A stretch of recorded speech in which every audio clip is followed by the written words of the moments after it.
এই যে এই দৃশ্য, তাতে কি দেখা যাচ্ছে? কচুরিপানা, ঘাস, ময়লায় একাকার। কোনো জায়গায় জন্মে গেছে গাছ। তাহলে এটিকে কি বলা যায়? আর যাই বলা যায়, খাল তো আর বলা যাবে না। অথচ এটি একসময় ছিল বরিশালের অন্যতম খাল, যার নাম লাকুটিয়া খাল। গত 15 বছরে সংস্কার না করার কারণে হারিয়ে গিয়েছিল খালটি।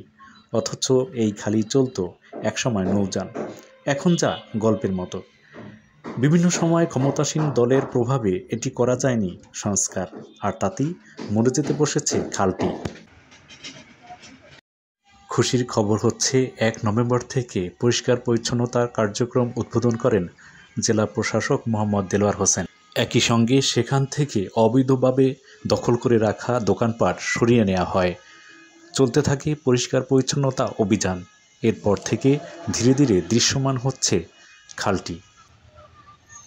আবর্জনা তুলে নেয়ার পর কিছুটা হলেও আশা দেখছে এলাকাবাসী। তবে তারা বলছেন, পুরোপুরি সংস্কার করা না হলে সেই আশা পরিণত হবে নিরাশায়। বাংলাদেশ বাণী, বরিশাল।